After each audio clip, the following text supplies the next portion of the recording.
Donc j'en remets ici aussi. L'autre jour j'avais mis du Singlavit de chez Vitex. Là je mets juste du goudron de chez Vitex. Je sais pas comment il s'appelle celui-ci. C'est juste écrit goudron végétal. Donc c'est du goudron de Norvège également. Donc j'en mets à des endroits comme ça. C'est des endroits qui sont compliqués pour les sangliers pour qu'ils se frottent.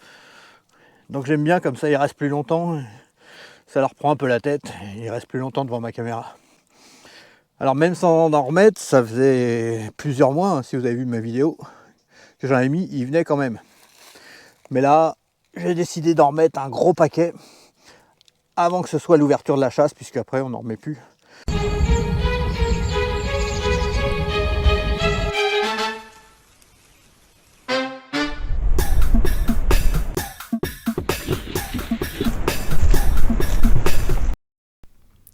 Bonjour les amis, regardez comme vous le voyez, c'est à nouveau un lièvre qui arrive en premier sur les lieux où il y a eu du goudron.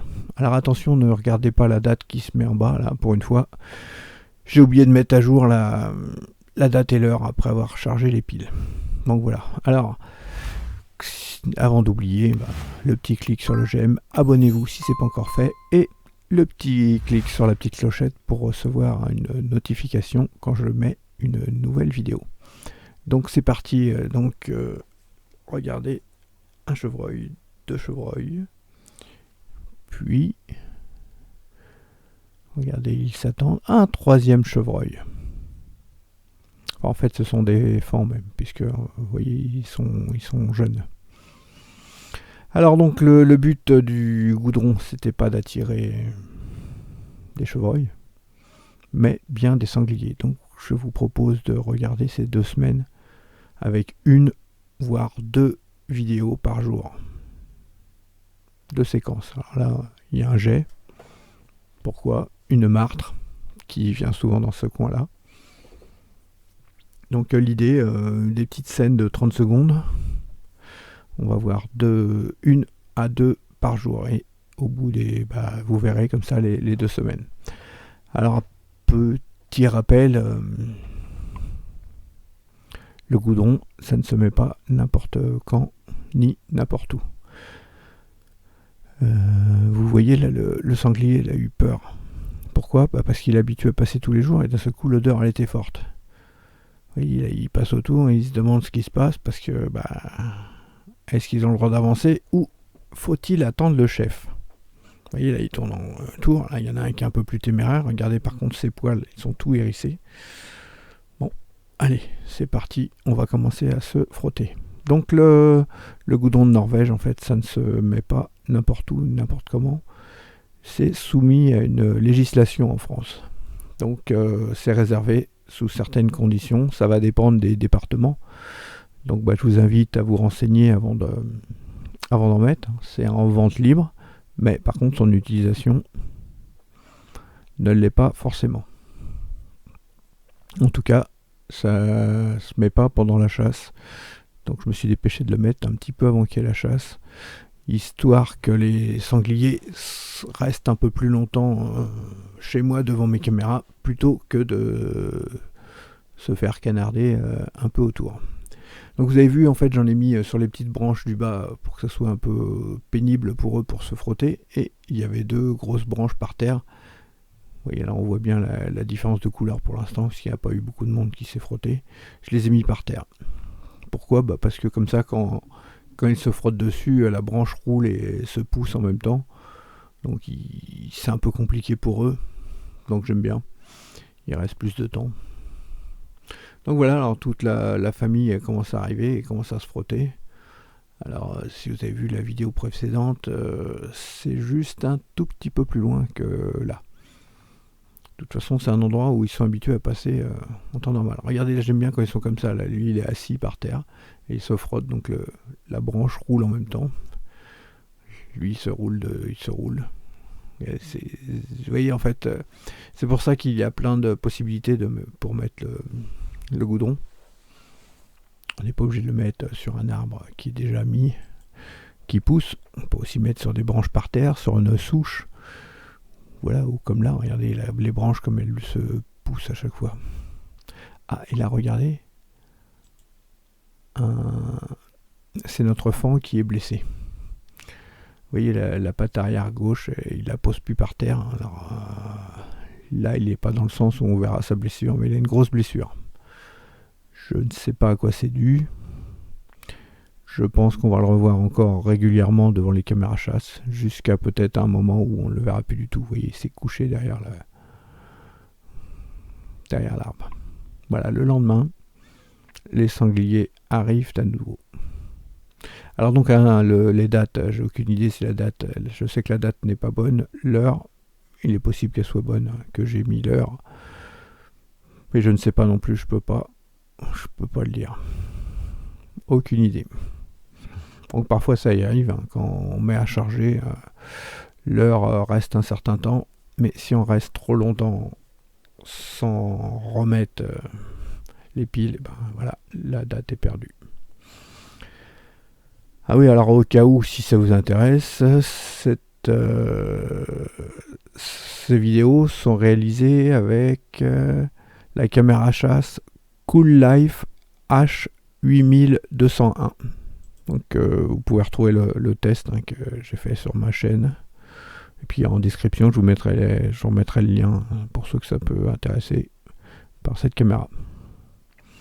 Je ne sais plus non plus, elle est peut-être là, je ne sais plus si je l'ai branchée avec des piles ou avec un panneau solaire. Problème quand on branche avec un panneau solaire, dès qu'on les change de place et qu'on les bouge, ça perd toutes les dates et heures. Donc voilà. Donc nouveau jour, enfin plutôt nuit, et vous voyez que les sangliers sont toujours là, présents, à venir se frotter. On va voir également que les branches vont commencer à changer de couleur au fil des jours. Là, ça fait déjà 6 jours qu'ils viennent. Donc une semaine, ils en sont donc à la moitié de cette vidéo. Vous voyez dans le fond, on voit que ça s'éclaire. En fait, c'est pas une lumière, c'est une autre caméra chasse qui est là-bas.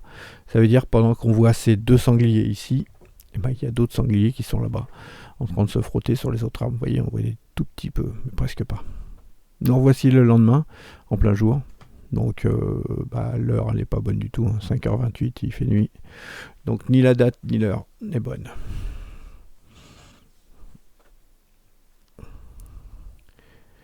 On met un peu la queue, il est content.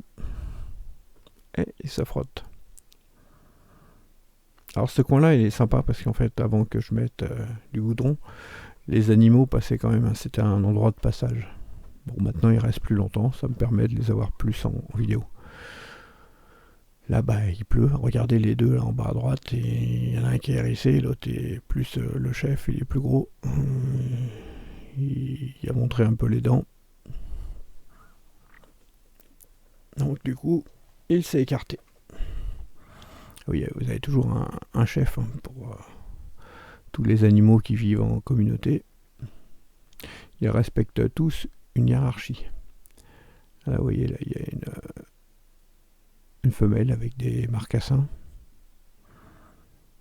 Alors même les marcassins, c'est bien, parce que quand c'est sur des petites branches comme ça, au ras du sol, ils sont heureux, ils peuvent faire comme les grands. Alors si vous vous rappelez au début de la vidéo, il y avait une grosse branche qui était toute noire. Elle commence à partir vers la gauche, cette branche, à force qu'il se frotte et qu'il la fasse rouler.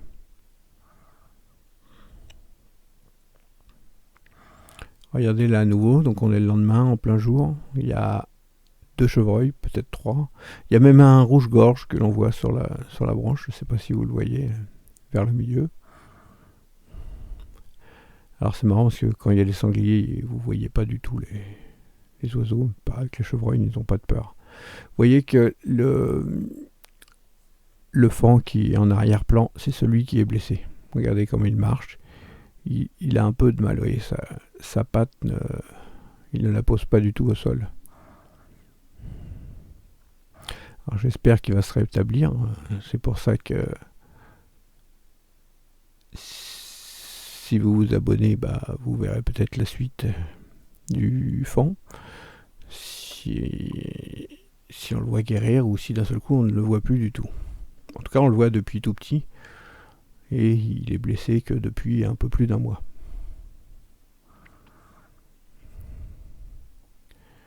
Là, voilà, on arrive sans doute le premier soir, il pleut. Alors si vous voyez qu'avec des branches écartées par terre, bah, même sans avoir un gros tronc ou une grosse souche,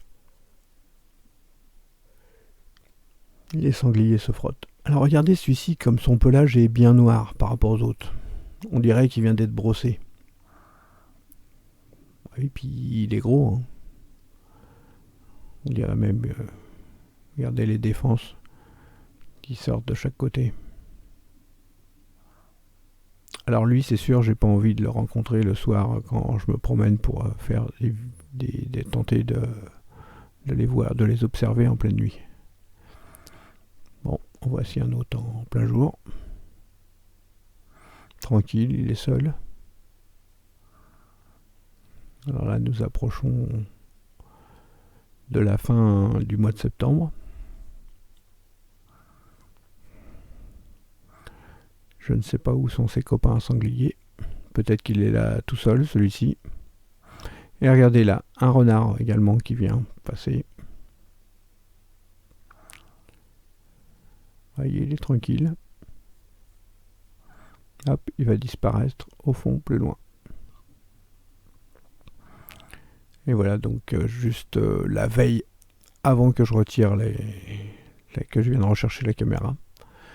Je pense que ça doit être le petit matin avant que le jour se lève. Parce qu'en fait, on voit beaucoup de brume.